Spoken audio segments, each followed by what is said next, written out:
بسم الله الرحمن الرحيم الحمد لله وكفى وسلام على عباده الذين اصطفى أما بعد اللهم صل على سيدنا محمد النبي الأمي وعلى آله وصحبه وسلم تسليما كثيرا أما بعد السلام علیکم ورحمۃ اللہ وبرکاتہ۔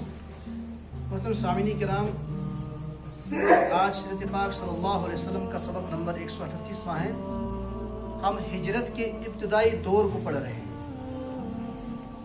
اس میں ہم نے گزشتہ سبق میں پڑھا تھا کہ ہجرت کے جو واقعات چل رہے تھے، رونما ہو رہے تھے، لیکن جو ہجرت مکہ سے مدینہ کی طرف ہوئی تھی، مکہ سے مسلمان مدینہ کی طرف آئے تھے، مکہ میں کیا کچھ چل رہا تھا، اسی کے ابتدائی دور کے کچھ واقعات ہم پڑھ رہے ہیں۔ کل ہم نے پڑھا تھا کہ مشرکین مکہ جو پیچھے تھے، مکہ میں جو مسلمان کچھ بچے کچے تھے وہاں پر کمزور تھے، مکہ کے مشرکین نے انہیں قید کر لیا، ظلم و ستم ان پہ ڈھا رہے تھے، اور اس کے بعد سازشیں رچتے رہے کہ کس طریقے سے جو یہاں سے ہجرت کر کے مسلمان مدینہ گئے ان کو یا تو واپس لایا جائے یا انہیں وہاں بھی کس طریقے سے ستایا جائے۔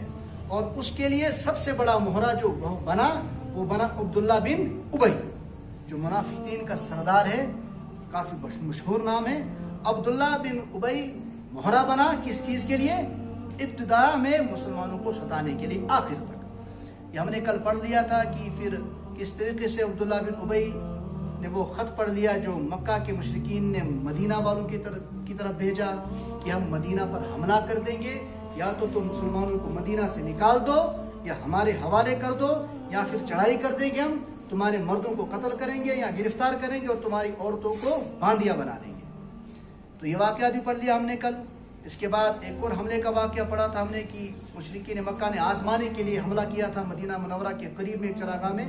لیکن آج کا جو سبق ہے وہ یہ ہے کہ مسجد حرام کے دروازے مسلمانوں کے لیے بند۔ ہجرت کے بعد جو ابتدا میں مدینہ کے انصاری صحابہ میں مسلمان ہوئے تھے، حضرت سعد رضی اللہ تعالیٰ عنہ، یہ مکہ کی طرف انہوں نے سفر کا ارادہ کر لیا، تجارت کی غرض سے بھی اور طواف کی غرض سے بھی۔ تو بہرحال جب یہ مکہ پہنچے حضرت معاذ رضی اللہ تعالیٰ عنہ عمرہ کرنے کے ارادے سے، تو ان کا جو حلیف تھا، دوست تھا، وہ تھا امیہ ابن خلف۔ امیہ مشرکین کا بھی بہت بڑا سردار تھا، ان کا دوست تھا اسلام قبول کرنے سے پہلے بھی، اور یہ وہاں رکا کرتے تھے ان کے پاس۔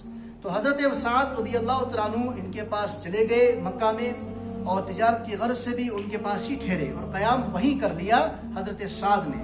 اور یہ بھی فرمایا کہ مجھے طواف کرنا ہے، اور طواف کے لیے مجھے وہ جگہ اس وقت لے جانا جب بھیڑ نہ ہو مسجد حرام میں۔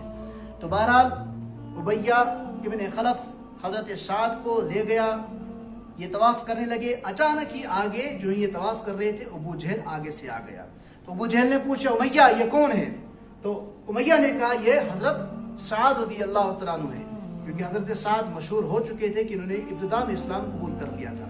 تو ابو جہل نے کہا کہ اگر تیرے ساتھ امیہ نہ ہوتا تو اطمینان سے طواف نہیں کر پاتا۔ اور اس کے جواب میں حضرت سعد نے کہا کہ اگر تو مجھے یہاں روکے گا تو میں تیرے کو مدینہ کے راستے پہ روکوں گا، تو مجھے یہاں حملہ کرے گا تو میں تیرے قافلے کے پر مدینہ کے راستے پر حملہ کروں گا۔ تو اس پر پھر امیہ پر غصہ ہونے لگا ابو جہل کی تو ایسے بے دینوں کو اپنے ساتھ کیوں لے کے آتا ہے؟ یہ میں اس میں بے دین سمجھ رہی ہوں، من کو من مسلمان ہوں، تو ایسے بے دینوں کو کیوں ساتھ دیتا اور اپنی پناہ دیتا ہے، اور نہ یہاں سے واپس جاتا۔ اس پر حضرت سعد رضی اللہ تعالیٰ عنہ نے بآواز بلند کہا سن خدا کی قسم، اگر تو مجھے طواف سے روکے گا تو میں تجھے مدینہ سے شام کے راستے پر روکوں گا۔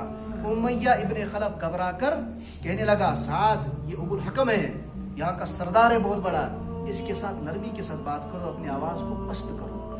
حضرت سعد نے اونٹ ڈانٹ کر جواب دیا امیہ کو کہ امیہ رہنے دے، زیادہ باتیں نہ بنا، میں نے تیرے بارے میں بھی رحمت عالم صلی اللہ علیہ وسلم سے سنا ہے کہ تو صحابہ کرام کے ہاتھوں قتل ہوگا۔ اب کس کو فرما رہے ہیں؟ جن کے گھر رکے ہوئے تھے، امیہ کو، کہ میں نے سنا ہے تیرے بارے میں، تو چپ کر، تو ڈر رہا ہے ابو جہل سے، لیکن تیرا انجام بھی صحابہ کے ہاتھوں سے میں نے سن لیا کہ رحمت عالم صلی اللہ علیہ وسلم نے فرمایا کہ تو بھی صحابہ کے ہاتھوں سے قتل ہوگا۔ اب دیکھیں یقین کیا ہوتا ہے۔ امیہ گھبرا گیا، ماتھے پر پسینہ شکنی، دوڑتا ہوا گھر چلا گیا اپنے گھر والوں کے پاس، اور کہنے لگا کہ آج تک رحمت عالم صلی اللہ علیہ وسلم کی بات کوئی جھوٹ نہیں نکلی. میں نے سنا کہ صحابہ کے ہاتھوں سے میں قتل ہوں گا, اور آج تک تو ہم نے کوئی بھی انہیں کسی بات میں جھوٹا نعوذ باللہ نہیں پایا. یقین دیکھیے, لیکن مانہن سردری ہن بو تو سوار کپر مانہن. پھر مسجد حرام کے دروازے کیسے مسلمانوں کے لیے بند کر دیے گئے, اس کا ٹھیک پتہ صلح حدیبیہ کے موقع پر چلتا ہے. صلح حدیبیہ کے واقعے سے ہوتا ہے کہ جب مشرکین نے رحمت عالم صلی اللہ علیہ وسلم اور 1400 صحابہ کرام کو عمرہ کرنے سے روک دیا تھا. 1400 صحابہ کو عمرہ کرنے کے لیے روک دیا تھا صلح حدیبیہ کے موقع پر. اس واقعے میں یہ ہم آگے پڑھیں گے, جب صلح حدیبیہ کا واقعہ ہم پڑھ لیں گے.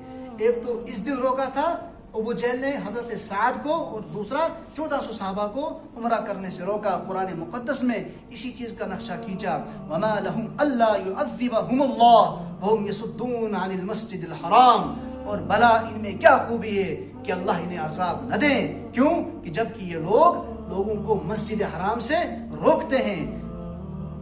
وما كانوا اولیاء ان اولیاءه الا المتقون. حالانکہ وہ اس کے متولی نہیں ہے. کون؟ مشرکین مکہ. متقی لوگوں کے سوا کسی قسم کے لوگ اس کے متولی نہیں ہو سکتے ہیں. کہ متولی مسجد حرام کے متولی صرف متقی لوگ ہو سکتے ہیں. ولیکن اکثرهم لا يعلمون. لیکن ان میں سے اکثر لوگ اس بات کو نہیں جانتے ہیں. یہ تھا آج کا سبق. اللہ تبارک و تعالیٰ نے سیرت پاک پر عمل کرنے کی توفیق عطا فرمائے. کل کا سبق ہوگا ظالموں کا مقابلہ کرنے کی اجازت. وصلی اللہ تعالیٰ علیہ وسلم.